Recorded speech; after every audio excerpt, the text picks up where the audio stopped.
अस्सलाम वालेकुम नाजरीन, मैं उम्मीद करता हूँ आप सब खैरियत से होंगे। हमारे पास कई बार पेशेंट्स आते हैं, बच्चों को लेके आते हैं और उनकी कंप्लेन ये होती है कि डॉक्टर साहब इस बच्चे को खारिश है और इसको हमने कई बार इंजेक्शन दिए हैं, वक्ती तौर पे फ़र्क पड़ता है और जैसे ही इंजेक्शन का असर ख़त्म होता है बच्चे को दोबारा खारिश शुरू हो जाती है और मोस्टली ये खारिश रात को ज़्यादा होती है। और जब हम हिस्ट्री लेते हैं या पता करते हैं तो उसमें बड़ी इंपॉर्टेंट चीज़ ये पता चलती है कि बच्चों के साथ जो बाकी फैमिली मेम्बर हैं उनको भी खारिश होती है, चाहे वो आहिस्ता आहिस्ता हो, कम हो या ज़्यादा हो, लेकिन फैमिली के बाकी मेम्बर को होती है। ऐसे बच्चों के अंदर एज लिमिट कोई भी नहीं होती और खारिश मोस्टली रात को होती है। और इसमें इम्पॉर्टेंट बात ये होती है कि उन बच्चों के या तो घर में होगी या फैमिली में होगी या आप जिस मोहल्ले में रहते हैं वहाँ पे होगी, या जिस बंदे को खारिश है वो आपके घर आते हैं या आप किसी के घर जाके हाथ मिलाते हैं, बैठते हैं या साथ खाते पीते हैं, या वो बच्चा मदरसे में पढ़ते हैं क्योंकि मदरसे वाले बच्चों में ये ज़्यादा होती है, या स्कूल में किसी को है। और इस खारिश के अंदर मोस्टली रात के वक्त ज़्यादा होती है और जिस्म के लोअर जो बॉडी पार्ट है वहाँ के अंदर खारिश ज़्यादा होती है। और मोस्टली जो पेशेंट कहते हैं कि डॉक्टर साहब ये खारिश ऐसी है कि जिसको कहते हैं कि मीठी मीठी खारिश है, मीठी मीठी खारिश आती है। वो कहते हैं दिल करते हैं कि बस खारिश करते रहें, खारिश ख़त्म ही ना हो, इस किस्म की खारिश है। कहते हैं हम टीके लगवा लगवा के ये ठीक नहीं होती। और जब हम उसका बॉडी का आप मुआयना करते हैं तो छोटे छोटे डॉट्स होते हैं, छोटे छोटे दाने जिस्म के ऊपर बने होते हैं। और कई बार हमने 1 महीने के बच्चा, एक बार मेरे पास पेशेंट है उसकी उम्र 1 महीना थी, तो कहते रोता बहुत ज़्यादा है। जब मैंने उसकी बॉडी देखी तो उसको यही खारिश वाली बीमारी थी, उसके जिस्म के अंदर लाखों के हिसाब से वो दाने बने हुए थे और उसकी वालदा और वालदैन सबको थी। इसको कहते हैं स्केबीज। खारिश की कई हज़ारों टाइप्स होती हैं, लेकिन ये जो स्पेशली आपको मैं बाकी फैमिली हिस्ट्री या चीज़ें बता रहा हूँ इसको स्केबीज कहते हैं।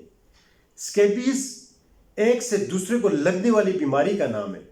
अगर आप बिल्कुल एक आम लैंग्वेज में पूछें तो ये एक ऐसी बीमारी है जो एक से दूसरे मरीज को लगती है। फॉर एग्जांपल मैं अपनी मिसाल देता हूँ, अगर मुझे स्केबीज है तो उसके अंदर क्या निशानियाँ होंगी, बाकी जो खारिश होती है उससे कैसे आपको उसको पता चलेगा कि यार ये दूसरी कोई खारिश की बीमारी नहीं है। पहली बात ये, मोस्टली जो स्केबीज के अंदर खारिश होती है वो रात के वक्त होती है और बॉडी के लोअर पार्ट पे होती है, टांगों में, टांगों के अंदर होती है, यहाँ पे और हाथों के अंदर खारिश होती है। और ये इस किस्म की खारिश होती है कि आप खारिश कर करके वो खारिश ख़त्म होने का नाम ही नहीं लेती। फिर आहिस्ता आहिस्ता आपके बाकी फैमिली मेम्बर्स को भी ये खारिश होनी शुरू हो जाती है। आप टैबलेट लेते हो, इंजेक्शन लेते हो, वक्ती तौर पे ठीक हो जाती है। अब करना क्या है?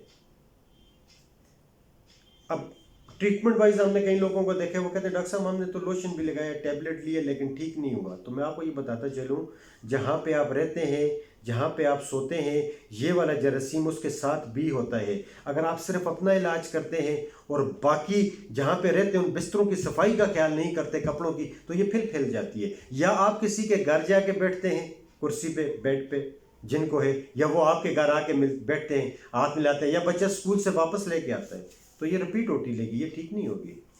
यानी इसमें आपने सबका इलाज करना है। अब इसके अंदर अब 2 चीज़ें हैं। नंबर 1, एक स्केबीज लोशन, डिफरेंट नाम से आता है, स्केबीज लोशन होता है। वो आपने स्केबीज लोशन मगरिब के बाद गर्दन से लगाना है, पाँव तक, जिस्म का कोई एक भी ऐसा ना रहे जहाँ लगे, सब हिस्सों पे लगाना है। छोटे बच्चों को अगर आप लगाते हो तो उसका हाथ कवर लें, रात को वो मुंह में न डालें। जिस बंदे को खारिश है वो ये लगाएगा, घर के सारे फर्द जिनको खारिश नहीं है वो भी ये लगाएंगे। क्यों?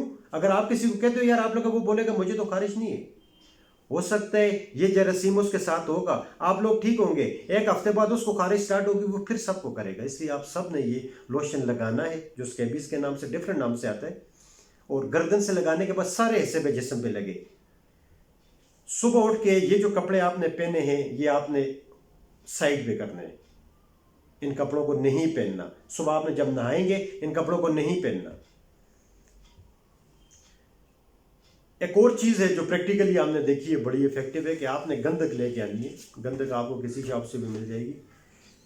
आपने पानी सुबह बॉयल करके टब में डाल के, जितने कपड़े ये जो आप रात को लोशन लगा के सुबह जब आप नहाएंगे इन कपड़ों को آپ نہانے کے بعد ہاتھ لگائے بغیر اس ٹب کے اندر ڈالیں گے اور اس ابلتے ہوئے پانی کے اندر، جو ٹب کے اندر پانی بوائل ہوتا ہے ابلتا ہوا، اس میں گندک ڈالیں گے. اس گندک والے پانی میں آپ یہ والے کپڑے ڈالیں گے، جتنی ساکس ہیں، کپڑے ہیں، پلس بیڈ شیٹ، پلو، وہ جو سرانے ہوتے ہیں ان کے کور، جتنی بھی ٹچ والی چیزیں کپڑے والی ہیں، ساری جو ہمارے کمبل بلینکٹ والے کے جو اوپر کے آتے ہیں چیزیں آتی ہیں کور کرنی، ساری اس کے اندر ڈالیں گے آپ.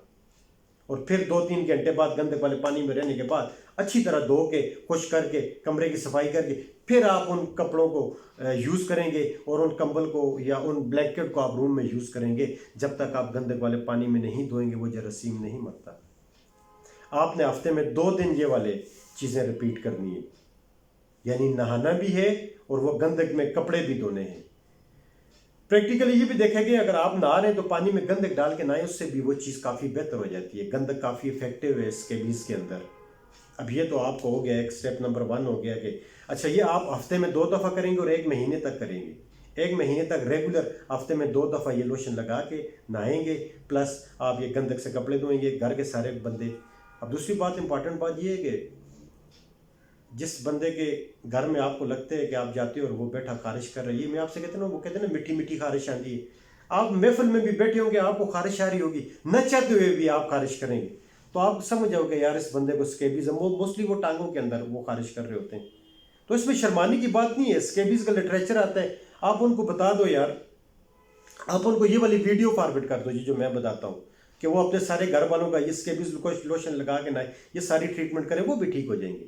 اگر آپ دوبارہ اس دکان پہ وہاں پہ کسی کے گھر جا کے بیٹھتے ہو یا وہ آپ کے پاس آ کے بیٹھتے ہیں تو یہ تو پھر آپ کو دوبارہ لگ جائے گی. اور اسپیشلی چھوٹوں بچوں کے اندر تو یہ بہت زیادہ اریٹیٹنگ ہوتی ہے. بجائے اس کے کہ یہ اسکیبیز آپ کی فیملی میں، یہ محلوں کے محلوں اور پورے گاؤں میں پھیل جاتی ہے. پوری دنیا میں جو سب سے زیادہ متعدی بیماری ہے یہ پھیلنے والی یہ اسکیبیز ہے. تو میں امید کرتا ہوں کہ اس چیز سے آپ کو سننے سے فائدہ ہوگا اور اس سے نہ صرف آپ فائدہ مند ہوں گے، آپ اپنے گھر والوں کو، محلے میں، مسجد میں جو طالب علم پڑھتے ہیں سب کو یہ چیز بتائیں گے کہ یہ اسکیبیز ہوتی ہے خارش. بجائے اس کے کہ یہ پورے محلے اور گاؤں میں پھیلے، آپ اس کا علاج کر کے اس کو مزید پھیلنے سے روک سکتے ہیں. Thank you.